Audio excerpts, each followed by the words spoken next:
What's up, Thursday Warriors? It's a crazy, crazy Thursday in the beginning of April here. Um, I am John, your normal host. Tim is actually not joining us tonight. He got a little under the weather, but we still have our special guest, Marvin Wynn, creator of The Edge, and we're going to be hanging out with him most of the night. But first, we're going to do a little bit of housekeeping. So don't forget, guys, coming up. Well, firstly, thanks for everybody who came out to the Mills for their anniversary sale and hung out with Jim Rugg for our signing. It was awesome. We almost had 100% sell-through, which is even better because we ordered a shit ton of that book. And I really thank you all for coming out. It was great. So coming up, we got Free Comic Book Day on the 7th of May. All the stores. It's going to be awesome. Marvin and the Heroinberg crew are going to be down at the waterfront around between 11 and 12. I believe you guys said you're going to be setting up. Yes. I have 501st guys. I have who else? I have Pittsburgh Avengers. All kinds of guys coming to hang out. It's going to be great. So make sure you come out, get some free books, and chill out. And then, you know, a month later, we have this thing. It's possibly called Three Rivers Comic Con. Never heard of that. What is that? And it's gonna be awesome, guys. Like we have secured a beer label artist, which I'm not allowed to tell anybody who that really is until later, till we get the art, but it's going to be fan-fucking-tastic. Oh, Tim's in the chat. All right. I hope you're feeling better, Tim. Yeah, we're gonna have the Pittsburgh Pirates are gonna be set up in the sponsor area. Possibly we're trying to convince them to bring the parrot because we think we're just like, dude, it's cosplay. It makes sense, right? Pittsburgh Pirate ship is going to be out front. You're going to be able to take some boat rides down the river for a little bit of cash. Tons of cool cosplayers, some amazing artists and creators, 2 or 3 publishers, and some of the best vendors in the tri-state area. It's going to be awesome, and it's cheap. Just remember to get your tickets before Free Comic Book Day, because after Free Comic Book Day, they all go up a little bit, approximately $5 per ticket tier. That's the word I want, right? Yeah. So, are you bringing food trucks in for the show? So we're not allowed to bring them into the building, but if they happen to show up, sure. There is a ton of stuff right on Penn Avenue. I really recommend Emporio and August Henry's and the Standard. All of those places are freaking awesome. Unless you want to spend a ton of money and get some really awesome whiskey. What the hell's the name of the place? It's right by Emporio. Anyway, it's on Penn Avenue. Go check it out. This is gonna be freaking awesome sauce. We are very excited about everything. We have, Howard Chaykin's coming, Rick Leonardi's coming. I just paid for Leonardi's flight, which, by the way, dude lives in Philly, and it's like $500 round trip. It's crazy. So, but we're happy to pay it. We're happy to have him come out and hang out with us. He's such a great guy. That dude's super tall too. He's like 6'5", I swear. Oh wow. Yeah, man. I met him at Baltimore, and I was like shaking his hand to be like, "Hey, man, thanks for talking to me." Blah blah blah. And he stood up, and I'm just like, "Good Lord." We have, yeah, he's super super crazy. We also have some awesome guys like Maria Wolf, whose Spider-Punk cover came out this week, and Sora Sung, whose Lady Death cover came out this week. I actually stopped at her house on the way home and made her sign it. So that was kind of cool. And then we had Pizza Hut. It was great. Making it great. Here's some other cool books that came out this week, and then we'll dive in and hang out with Marvin the rest of the week or night. Batman, Night of Vengeance, Flashpoint #1, Brian Azzarello doing some Thomas Wayne Batman. Do not miss that. It is awesome. She-Hulk continues to be really good. Jack of Hearts is back. Make sure you check that out. Steve Orlando's first Marvel book, The Marauders #1. Can't go wrong with Steve. I love that cover. I know, right? It's so good. This is kind of a cool book. It's Alice Ever After from Boom Studios, and it's a hot take on Alice in Wonderland. And then lastly, Tim Seeley's Loaded Bible #2. Make sure you check that out. Oh, Tim, you want one of those covers? Well, maybe you should have ordered it. You got to pre-order. Don't you know how to use the Comic Hub? You work for me, dude. Come on.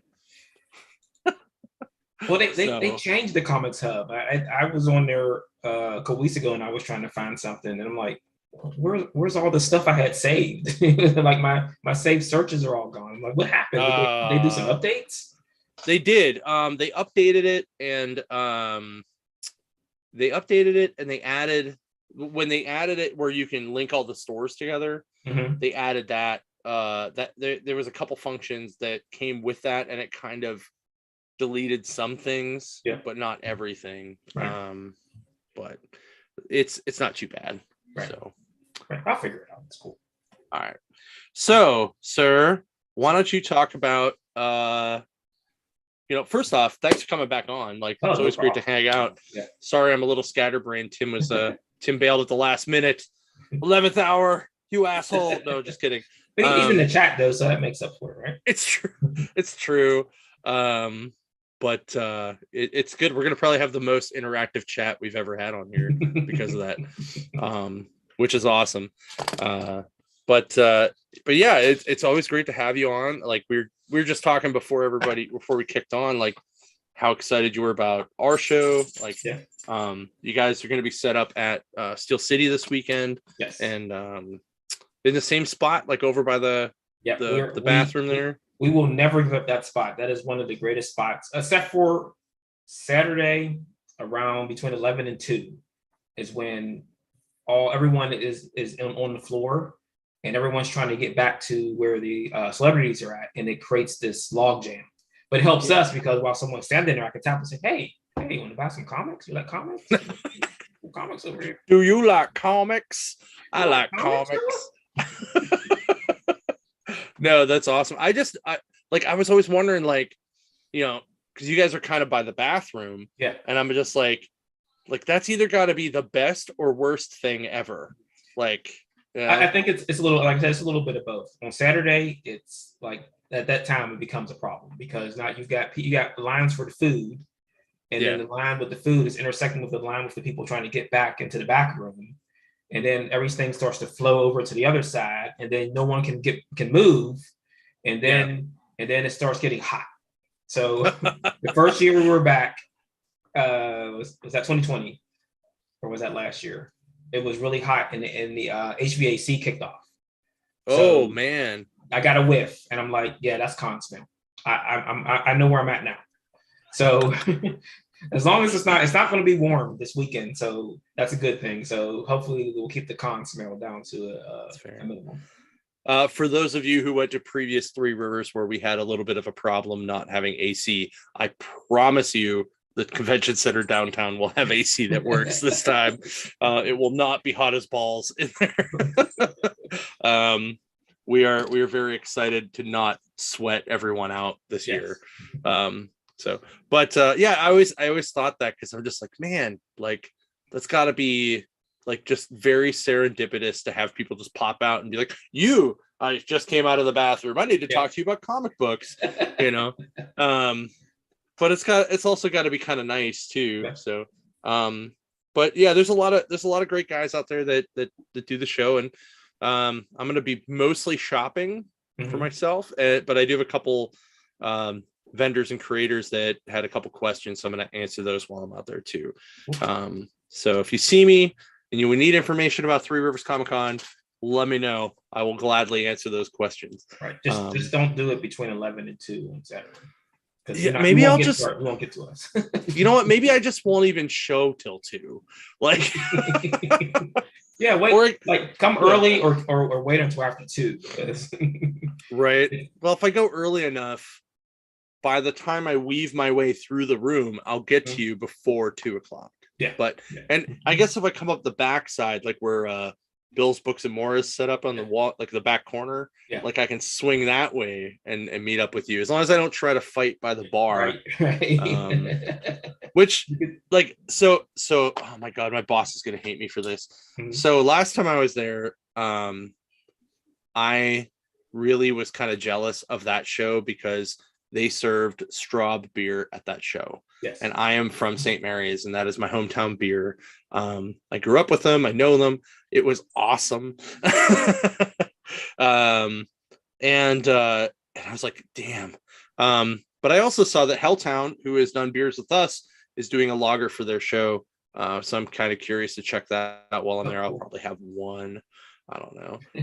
I really kind of stopped drinking since the pandemic. I lost like 15 pounds doing so. It was great. Awesome. So, all right. So, So tell us about what's going on in your world, man. Like you have a new Kickstarter coming up, right? So we are launching that in 13 days, as long as there aren't any hiccups, and there hasn't been any on the road so far. So I just want to let people know that I started building this Kickstarter back in December, and I've had anxiety ever since.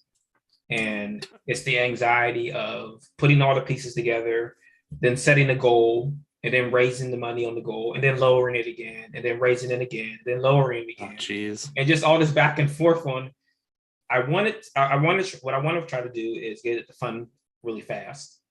So set it real, not sell it low, but set it to a point where I know it'll fund if I set it to this, because the books are all done. I've actually got the books already printed, and nice. The only thing I have to print is the trades. So I'm waiting on like maybe 4 new pieces of art, because it's going to have not only the first 4 issues, but pieces of the one-shots that we're doing. There's stories that take place in between the story arcs. So we're going to have previews of those in there. So it's going to be a story called Rush, which is actually going to be set in Pittsburgh. So we're taking over Pittsburgh in the Edge. That's awesome. We're actually going to meet some of the characters from Harrisburg in that issue. Cool. And we're going to rename some of the restaurants around the city and some of the spaces around the city. So what I was doing research, and I was trying to find a restaurant somewhere in Pittsburgh that didn't have narrow streets, because we're going to have a chase. And I was originally setting down in the Strip, and I'm like, there's no way we can't have a chase in the Strip. If someone sees them doing a chase and there's not traffic everywhere, somebody's gonna say, hey, that's not how that works down there. So we picked a restaurant. Yeah, dude, like cops can't even get through there when they have their lights on. So that's not an invitation to commit any crime in the Strip, by the way. So you don't go down there and commit crimes where the cops can't get to you. You can get away. But so we picked Mount Washington, and we picked Mount Washington because of the movie Striking Distance with Bruce Willis. Yes. Beginning of the movie when they were in the chase. And they were just going all over, like they were in the tunnel, and then all of a sudden they were coming across the bridge. I'm like, what's going on? And they're just doing wherever they want to go. And I just wanted to simulate that in the book. So we're going to steal a couple of scenes from that movie and put them into the book, where like they're going through the tunnels and cop cars are blown up for no reason, and they're just going all over the city, and they're ending up like downtown, and then they're somewhere else. And it was just like I was watching the movie, and I just had this idea in my head of, let's do this. Let's just do something wild and nutty for this chase scene that's going to come up in the book, and started in Mount Washington and then get like to the South Side or something like that. Wow, that's awesome. So that's what I'm doing. I'm like going around taking pictures and sending them to Mark, so he can get an idea of what the city looks like. So the opening scene in the book is actually going to be like you're coming out of the tunnel and you're seeing the point in the rivers and everything. So that's what he's trying. Right. He's working on that now. So he's trying to get it to find points of those things down, because he's never seen it live. So like in pictures sometimes doesn't do it justice. So we're figuring that out now. So it's gonna be good. Just shoot a small video, you'll be fine. Yeah. Yeah. So it's funny you brought up striking distance. You know the guy that keeps bringing cars to our show, Eddie. Yeah. So he worked on that movie with awesome. him. He took Bruce Willis to this dive bar in Turtle Creek so that no one would know who he was, right? And in return, Bruce Willis rented these like brand new Harley Davidsons and then they went on a ride. I mean, these things had 4 miles on them when they got to their house, and he got to ride around the city on Harleys with Bruce Willis. It was crazy. And another funny story about that is they were filming. So you remember the scene where they were at the police ball down by north side by the water? I actually walked onto the set. Oh, no way. I thought it was, like they had all these carnival games set up, and I was like, oh, I'll play some carnival games. And I walked up and they were filming. Wow. Like, hey, you're in our shot. I'm like, oh, I didn't know. Jeez. That is awesome. Yeah, and I actually live real close to Mount Washington, so this is even more funny. You would not be able to do a chase scene down my street though, because people park like assholes. So but it's the funny thing about Pittsburgh is that there isn't a really good area anywhere in this city because all the streets are so narrow to do like a run out. Like you know how they come running out and there's vehicles already there waiting for them. They jump on the vehicles and they drive off. Yeah. And then the next scene is that they're being chased by someone or they're chasing someone. And there's actually nowhere in the city that you can actually do this. It's right. I can't. I don't know. And then you've got a lot of uphills, downhills, a lot of wavy, roundy roads. And I'm like, man, you can't even like downtown because now you got so many one-way streets down there, and it's so glutty down there. I couldn't do it down there. I'm like, man, where can I do this at? That's going to make sense. And I just fell into that, and I was like, because striking distance made me think of that. Like, yeah. I don't know, man. Like, I don't know if you've been like downtown like on a Saturday or Sunday lately, but ever since like PNC and Highmark, like basically 200,000 people stopped working downtown. Like, it's like kind of easy to get around, and there's really not that much traffic. Like when I was riding my bikes last summer, I told people like on a Sunday at 4 p.m, I could ride down Penn Avenue down the middle of the street and not hit another vehicle on the street driving for like 4 or 5 blocks. Like, it was crazy. We were down there on a Sunday and there was a show at the Benham, and it was a glut. It was a glut. People, the messed up part about the whole thing is that people were coming out and they're like, okay, let's go eat. There's no restaurant down the road. Everything's closed. Because everything was closing at like 8, right? Yeah. No, this was like in the middle afternoon on Sunday. The only thing that was open was pizza, and they had a line out the door.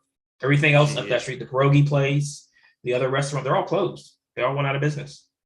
No, yeah. You kind of have to go back up Penn, like up by like August Henry's and stuff like that. That block has really survived this whole thing. And then if you go another block, there's like a block of shit that shut down, and then you get down by like Gaucho, and go down to pretty much Point Park and Market Square, and there's stuff at Market Square that's open Sunday afternoons. But from the Benham, if you're not from the area and you don't know that it's like 3 blocks away, you're not going to walk 3 blocks away. And I like with the Gaucho, they don't open until 4 on the week. Like most of those restaurants down don't open until 4 o'clock now. Oh wow! Yeah, like they just opened that Eagle place. It's like fried chicken. That place rules. Have you been there? No, I haven't been able to go yet because they don't open until 4 o'clock. Oh, dude, it's so good, so good. Like, don't go alone because their servings are definitely not for one person. Right. Yeah, like, I mean, I've been like, I walked past it before. I was like, man, I can't wait to go there. And I was like, we were down there one day, and everybody wanted to go get Thai food. I was like, you guys suck. We stopped there before a bike ride one day, and it was like, we were like, oh, cool, we'll split like a half chicken and mac and cheese and cornbread. And we were like so full when we left that we were like, oh my God, we're gonna die. Like, this is the worst idea we've ever had. But we worked it up, we wrote it all off, so it was good. Ren asked if there is anywhere in Pittsburgh that serves good chili fries since we started talking about restaurants downtown. Tim said Wiener World did. And yes, Wiener World still exists. It is down there. I saw it the other day when I came out of the Pens game. They do.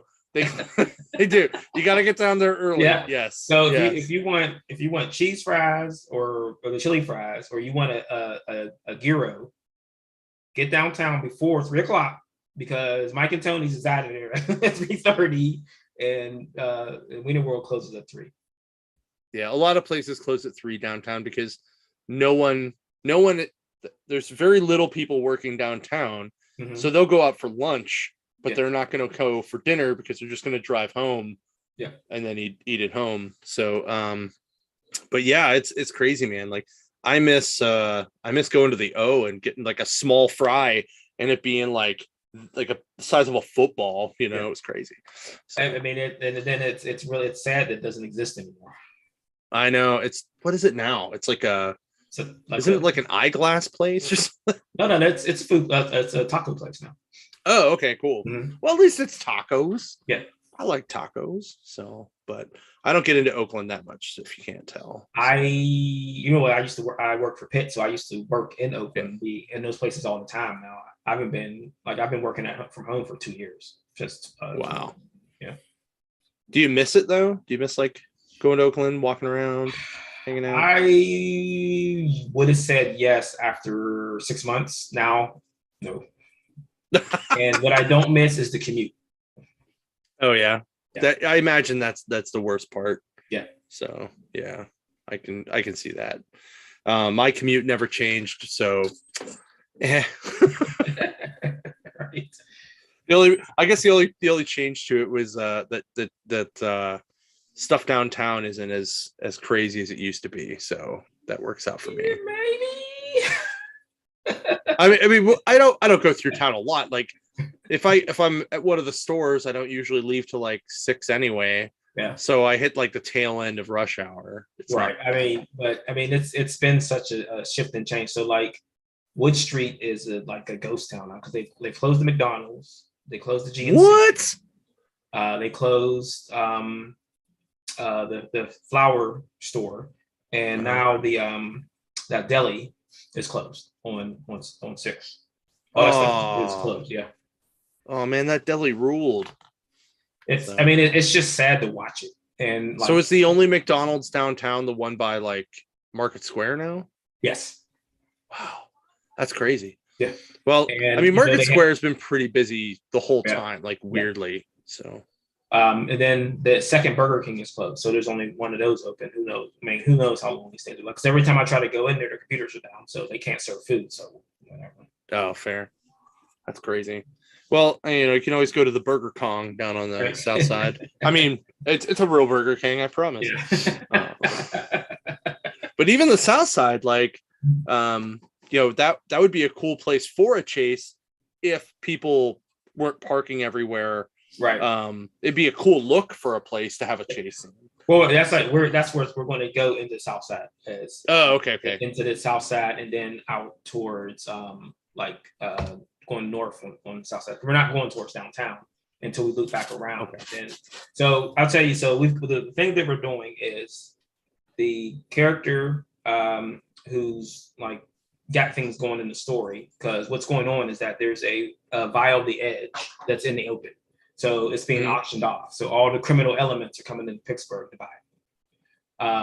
And the guy who's running it is kind of keep his incognito and things like that. So our lead character is actually, his headquarters is going to be the old Alcoa building on the North Shore. Oh, that's awesome. So the scene with the Herrenberg characters is that there's going to be a continuous fight between two of the characters, and as they go through like this chase, you'll see them fighting in the background continuously. Oh, that's really funny. Yeah. So did you get to choose which Herrenberg characters? Yes. Okay. Yeah. So it's going to be Vendetta and Centella are going to be the characters. Yeah. Cool. That's awesome. So I mean, it's a lot of fun writing and just like I'm trying to bring in that the kind of campy thing from the Herrenberg series. And that's why it's going to be that continuous fight between these two characters as they're moving around. They're like, why are these two people always in the background? What's going on in this city right now? So just having fun with it. And hey man, even Spider-Man visited Pittsburgh every once in a while. So yeah. Well, I mean, does Pittsburgh exist in Marvel again? I think it does now, but I think that was due to some kind of retcon. Yeah. But yeah, because I remember like they were all pissed at Shooter and they blew up Pittsburgh. Yeah. It's really funny because for a long time that page hung on the Elwood City window, like outside of our Elwood City store. And because Elwood survived the blast, and it was like this big blast radius, and then it's like Elwood City, and I'm just like, oh, so you got rid of Cranberry too. Good job. It was smoking crater where Pittsburgh used to be. Right. I'm like, Jim grew up in the South Hills, right? Just keep going south. It's fine. So but yeah, that's awesome, dude. I'm real excited to check it out. So you sent me a link with some photos of stuff. Yeah. So let's the Google folder is the rewards we have in for the Kickstarter. All right, let's look at that. So we've got a silver foil and a hollow foil cover. So the silver foil cover is coming basically to like you guys and a few YouTubers. So I'll be dropping some of those off. And we actually have on a print on the back of the cover for that. So that's actually in here too. Yeah. So let me just flip through these real quick. I think that's actually the last photo.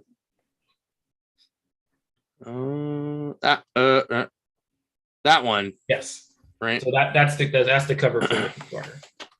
So this I saw this like when I was flipping through real quick, and I'm like, wow, this really like has like a Queen vibe to it. Yeah. Like it's like they're all gonna start singing Bohemian Rhapsody. Yeah, we were Bohemian Rhapsody when Mark came up with it. I was like, do something off the wall, man. Because this so if you go back to more real quick. Okay. So we're doing with Comics on Coffee, we're doing an Edge coffee. That's awesome. Part of the Kickstarter, so you'll be able to get Edge a blended coffee. So you'll be able to go to the Edge and read the Edge at the same time. So that was originally going to be the cover for the coffee. And I'm looking at him like, man, this is so weird. And it's so different. I'm making this the cover of the Kickstarter. It's just too fun not to use it. And then so we'll have a special book for the Kickstarter, and then for the regular edition, we'll have a different cover. That's cool. So we just want to have something special for everybody and say that. So is that the coffee? The cover of the coffee? Yes, that's the bag. Okay, that's the actual bag. That's cool. I heard about these guys at Comics Pro, and I looked into it, but I was like, oh my god, I have to buy 100 bags of coffee. Yeah. And I'm like, oh man, if I could because I'm like, I could see like Waterfront and Mills like doing pretty decent with this, but I can't see like Cranberry, Butler, Elwood, Ohio doing well. So it's like, oh man, I think I'm gonna have to pass. But that's pretty cool. Yeah. Like, and as a coffee guy, that is pretty sweet, bro. and I like to make a comment that I was the first one to do this, and then everyone else is doing it now, so they're copying me. Oh wow. All right, let's go back here. So what is this? This is so we're doing a 4-part cover. So oh wow. Issue 1, 2, 3, and 4 will have a 4-part cover, like a joint cover, and then this print as one of the rewards. Nice. That's pretty awesome. And then we're doing brand new covers for issue 1, 2, and 3, and 4. So this is our Revenant Wins cover. Okay. And then this is our Azale Wins. And this is just Randa just exploding from her abilities. And then that's just our regular issue 1, where for some reason Mark decided that he was going to win the lottery. Oh, no shit. Yeah. That's hilarious. Let's see if we can zoom in on that. Maybe. That's funny. He won 70 billion. That's hilarious. Jeez. Oh man, these guys are still talking about Wiener World in the chat. So Tim did say it looks wicked though. So I'm glad that like man, that art, like the art on your book is just so good that you know, we've had some people start picking it up because of it, and it's awesome. So I mean, it's just the combination of things. So it's the pencils and the inks, and then the colors, and you gotta make sure that you got that whole entire team together. And I mean, it may cost you a little bit more, but you have to be able to have that quality. And like you said, the people are picking it up just because they enjoy the art. I mean, hopefully they're coming back for the story too, but you know. As long as you I think you hook them when they walk by, right, and then you sink them in with the story, and that's really the ballpark. And then it's actually been kind of cool because like some people have been brought up to the counter, and I'm like, these guys are from Pittsburgh, right? Or like I'm like the writers from Pittsburgh, or they'll bring up like Harrisburg. I'm like, these guys are from Pittsburgh, and like it like blows their mind that. They can buy something that cool and that big, because like the book's huge. Like you pack a lot of stuff in there, and it's awesome, man. I mean, I do that because I want a book that's giving me my money's worth. I mean, you're charging $4 or $5, and I don't want it to just be 19 pages and then multiple pages of ads. If we're going to have ads, it's going to be something related either to the book or a product that we believe in. So we'll probably have some ads for some like independent games or independent action figures and things like that. 3 Rivers Comic-Con. Yeah. Well, we always can get ads in New Dimension Comics. You know how to hit me up if you like ads. I don't charge. Just throw me an ad. I'll be happy to put it in. That's all. I will just send you the ad then. We already have the NDC one ready to roll, dude. Like I'll just send you that. And you can do it. It'd be great. Well, we're always ready to support the causes, man, and get more notice on that. And that's why, like, and I don't know if you didn't bring up the book festival on May 14th. Oh yeah, I totally forgot about that because we're both going to be there, and it's going to be awesome. And that's our goal, man, is to reinvigorate the art scene in Pittsburgh. I mean, there's so much good stuff that's being unnoticed, like from just your normal art, from people making movies, TV shows, comics, and everything that's going on in the city, and no one knows about it. Yep, and like the music scene in Pittsburgh is huge, and a lot of people don't even realize how big it really is.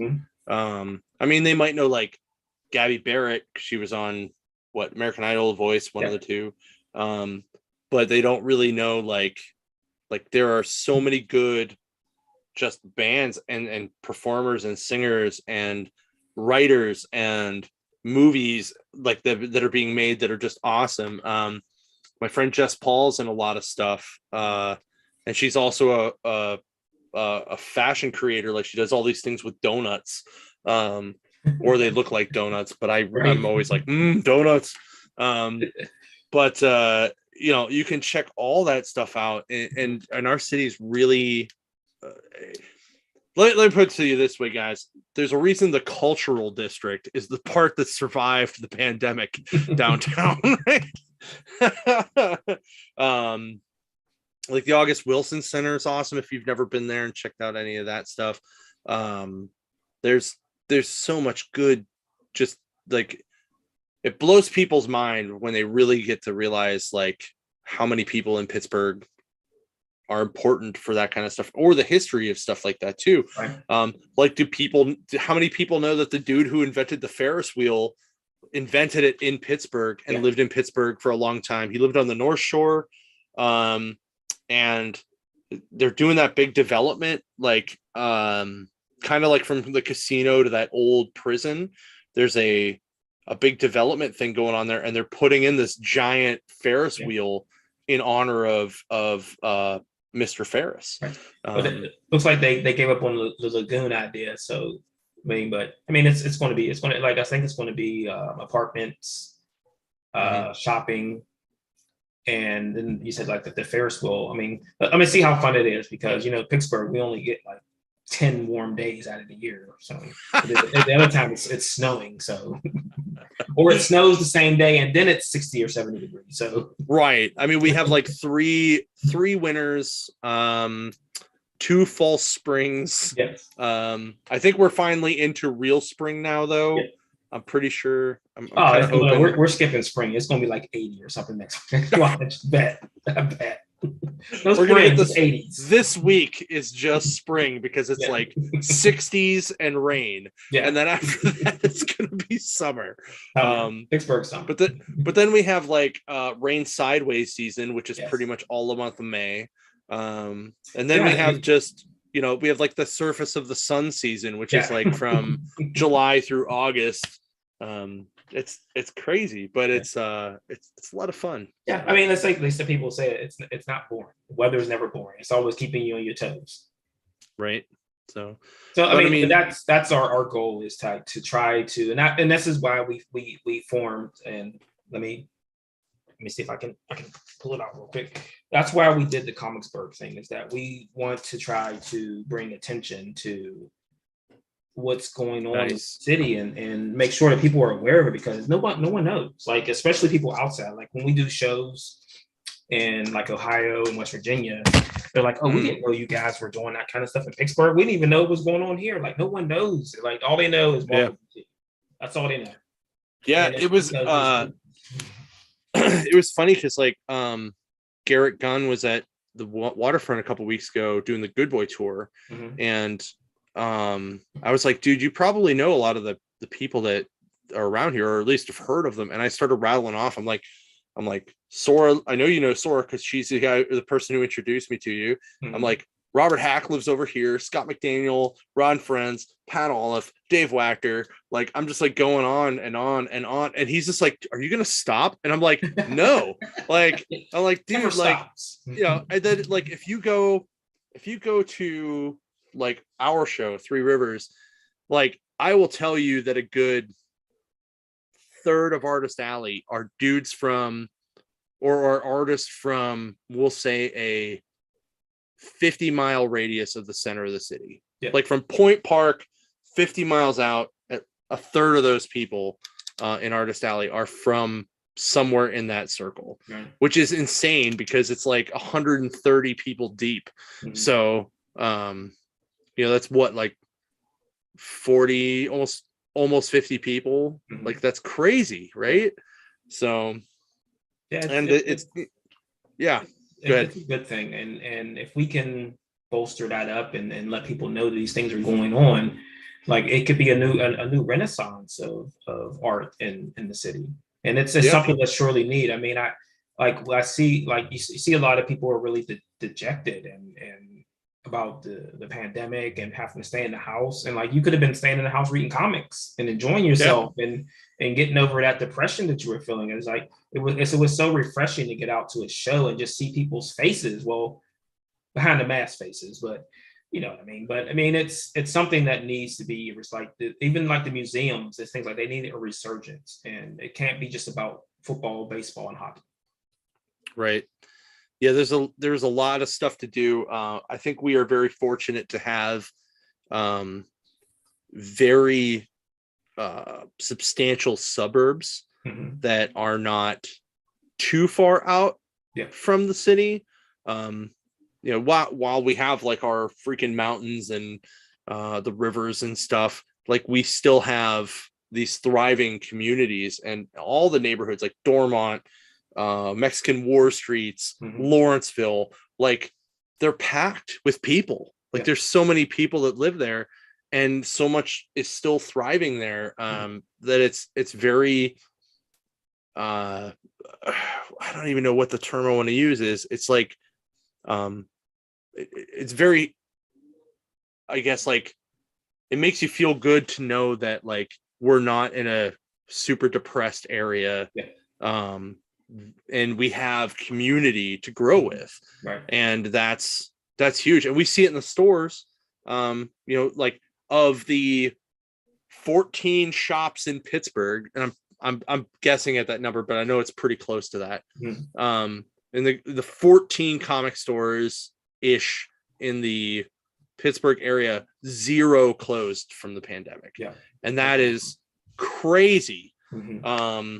You know, and there's like, because we were driving around dropping off flyers and stuff, and we're just like, man, everybody on the list is still there. Yeah. I think we found one way out there, like past Greensburg, like kind of going toward Altoona State College, that was very, very, very small, and the guy was closing his shop down, but that's like 2 hours out, right?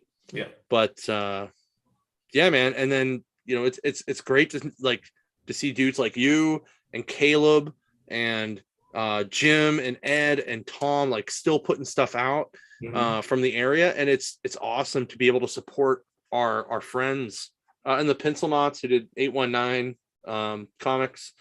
They just put out a graphic novel and a new issue, Cool. which is cool. There's a Mr. Marsh guys. I don't know if you've read that at all. It's very good. Yeah, I'll have to check it out. Yeah. So I mean, but there's so many great things, and the cool part was like as I'm going around dropping like just these simple flyers off, like half the stores all have a local comics area, because like I walked into to Geekadrome, which is literally a half mile from my house. Yeah. And I was walked in, I'm like, hey Paul. Yeah. I went to college with him. I was like, hey dude, how's it going? It's that time of year. Here's your flyers. And I'm like, oh sweet. You got like the Edge and you got Heroinberg and like all these local dudes. I'm like front and center. And it was really cool. So to see that, you know, and Howard Bender, I think, shops there. He's going to be our guest next week. We're going to talk to him about how he created this sucker. But yeah, and he's done some art for you guys, right? Yeah, he did some art for Heroinberg. Yeah. Nice. So yeah, you know, it is awesome, and I love that, you know, Pittsburgh can rally like that. So I mean, you put good energy out, you get good energy back, and that's all we're trying to do, is like to let people know that, I mean, comics are still fun.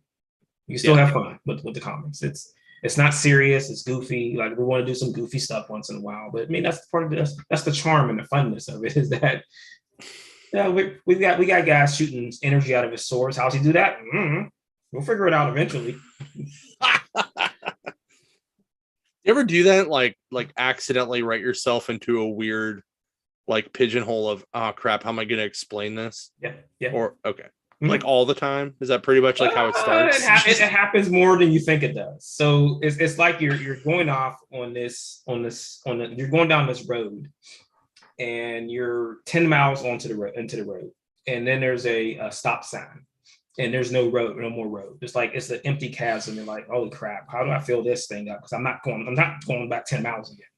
So now you have to write either around it or you have to fill the hole. Generally, I want to fill the hole. Sometimes I'll write around it and then decide, well, we'll come back to that later. And it's funny that we mentioned that, is that it happened with the energy source, the mystic character, is that I didn't know what I was doing when like he's wearing armor, and then later in the story, he's wearing more of a ninja type garb. And I had no idea what I was doing with that. And then we came up with this thing where he's kind of being led by other people who held those swords in the past. And we're actually going to get to the story of like where the swords came from and who every person that ever held it. And we kind of do it like the Panther realm in Black Panther, where all the Black Panthers go when they die, and they're able to talk to the current Black Panther. And it's going to be something like that, where these people from the past are in his ear, and it's kind of making him uneasy and makes him make decisions that may not be the right decision at that time, because he's being led by someone who's like, you should do this part, or no, help that person, or go this and do that. And he's being led in all these different directions, and he just eventually he's not going to be able to deal with it. Okay. That's pretty cool. Like, because like I was always curious, like, do you I guess like, do you build the manual, like the Bible of the character first, or do you build the character and then go back to the backstory and really fill it in. Like, Right. or do some writers do it one way, some writers do it the other way. And I guess like how much into D&D are those guys, because they pretty much are, especially if they're building the Bible style, you know what I mean? I think it goes both ways. And for me, I did write a rudimentary Bible on personalities, past. Like, even though we don't deal with it right up front, the characters all have past. And I didn't really get into what's happening to the future, because I want the story to tell that part, which is why when I'm writing, I don't give origins until it's part of the story. So like in issue 2, when we give a little background on Bolt, it leads right into the present day story. So that's how I want to do it. It's like, okay, so this is happening. How is it affecting what's happening, what's going on now? Okay. So now we're in that where it's not, I don't want to just do page 1 origin, because it's nothing I need to tell right then. I need to get into the characters, what their motivations are, how to deal with obstacles, and then you put the origin, and you're like, oh, so that's why this person is making these choices or these decisions, because this happened to them in the past, or because someone told them something, they need to do this or do that. So I mean, and this is what we're doing with the Revenant character. So we're giving him, it's not a one shot because he doesn't use guns, he uses knife, so it's a one cut, and it's going to tell his origin according to him. But he's a liar. And one of his, so there's a scene where he's talking to his clone and telling him all this stuff. And the clone is like, what are you talking about, man? I was there. This never happened. And he pretty much tells him, I don't care. It sounds cool. So it's just like, so, and then the story, it's all chopped up. So it's not told in any kind of order because his mind is so scattered. So it goes like from the end to the beginning to the end to the middle. And he's just randomly telling this stuff. And it really makes sense to him, but and as you piece it together, like, this dude is like out of his mind. Like, what is he talking about? He's just going on and on, talking to a clone and a knife, telling him his life story that's probably not even true. Right. That it kind of sounds similar to like kind of how they're doing Moon Knight right now. Yeah. Where they're like, we're gonna totally throw you into the world of Moon Knight, and then eventually we're gonna tell you kind of how he developed. Right. And I actually had, like, I'm in a group chat with some friends, and they kind of know like the basics of Moon Knight, right? But their wives, nothing.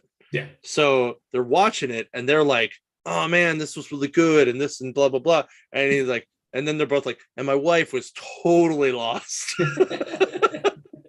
And so I always kind of thought, like, for comic guys that do that, do you find that if you don't put, when you create a new property, when you put out that first issue, do you want to have that little bit of backstory in there, or is it like just are you just focusing on writing a very good issue and then you'll get to the backstory next, or do you want to have that backstory first? Like that's kind of the question I've always had for some writers. So I think it depends on what kind of story you're trying to tell and who you're targeting in your audience. So I'm pretty much targeting 90s people who comics from the 90s. Okay. And those stories always started right in the middle. It was like, first day, I'm going to teach you how to swim. Get out the boat. Into the deep end you go. Into the deep end you go. Now you figure it out. You sink or swim, because those are your only two options.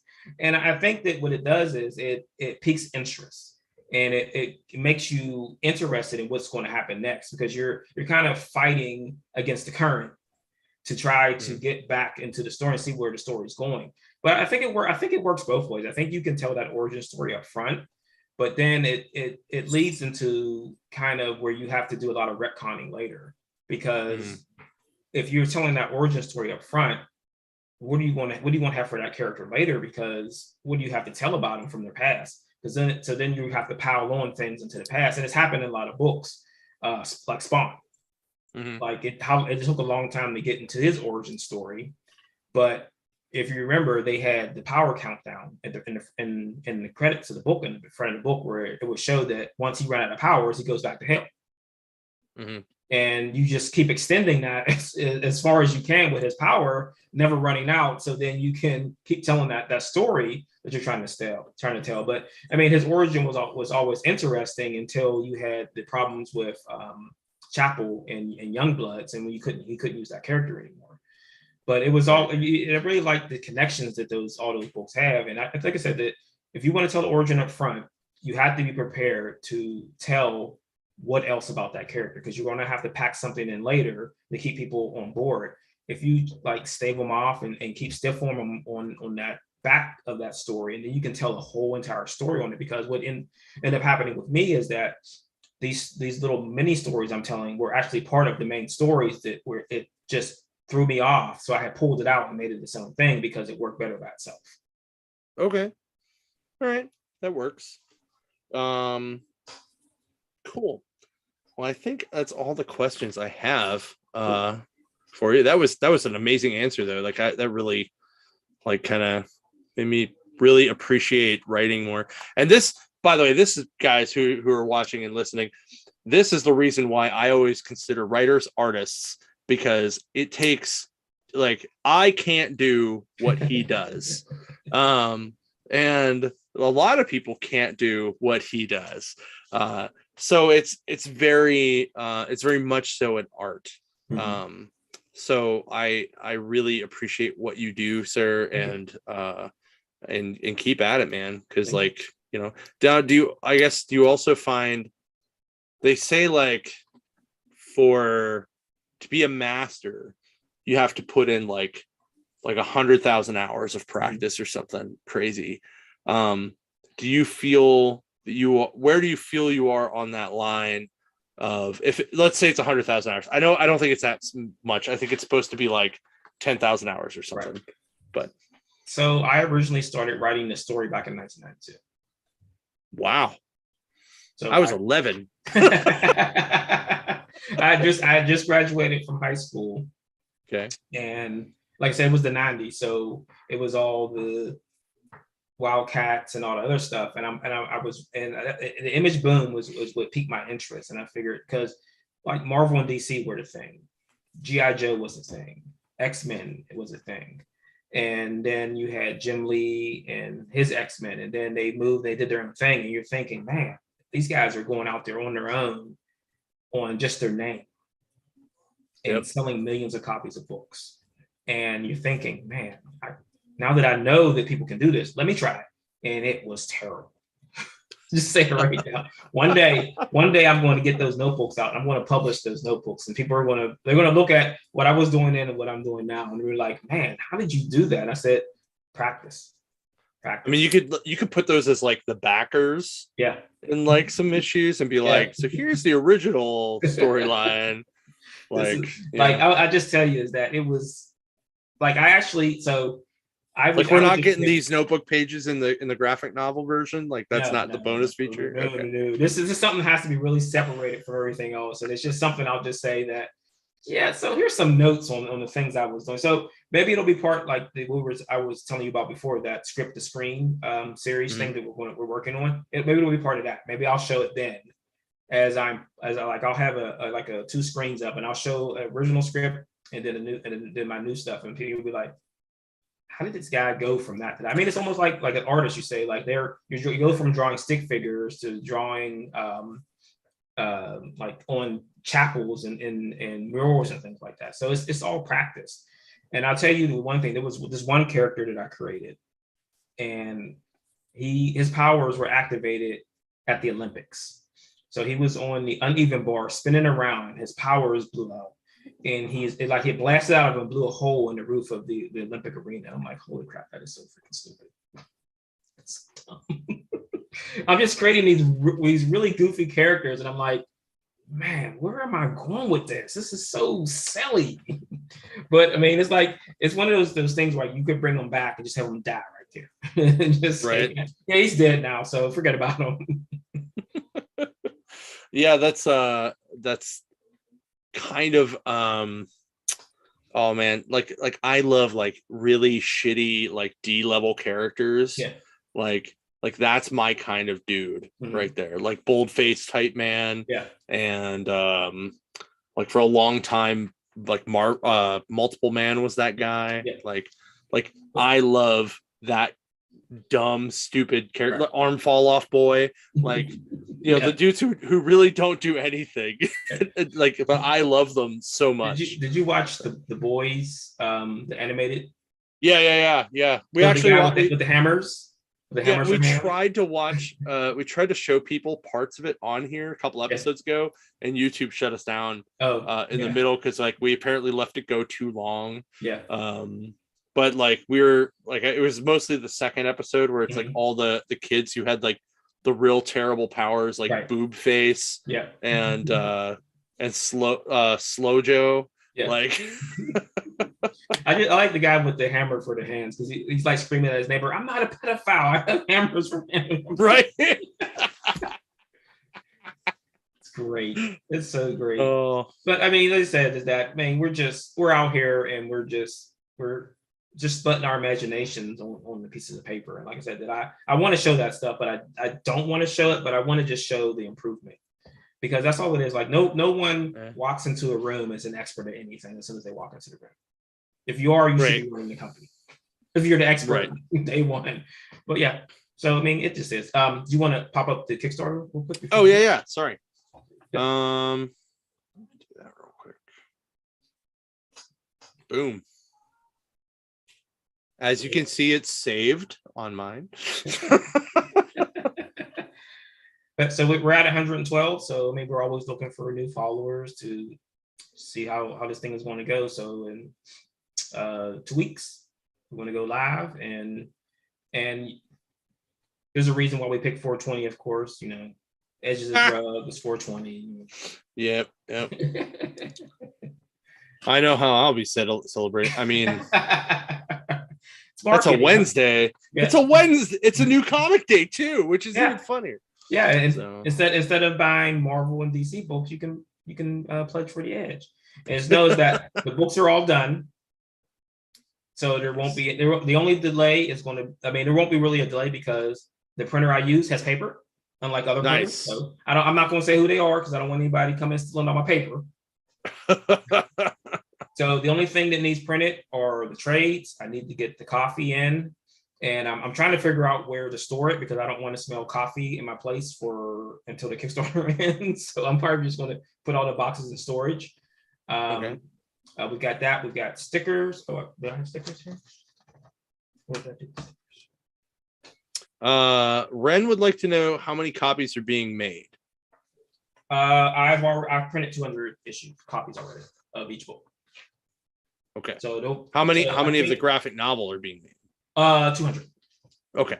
Yeah, we're at. Well, that's going to be my preliminary ones.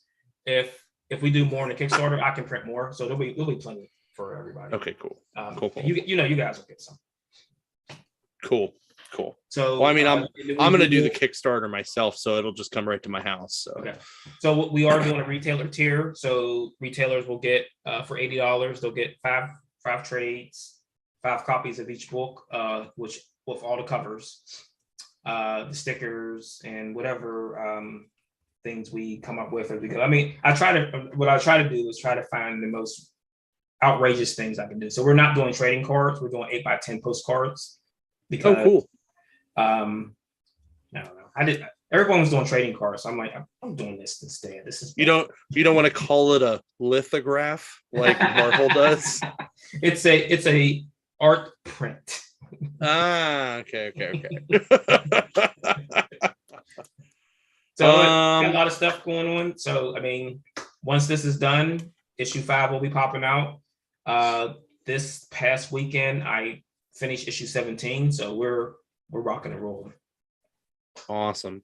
I did post the link to the Kickstarter in there. I posted it earlier and I posted it again.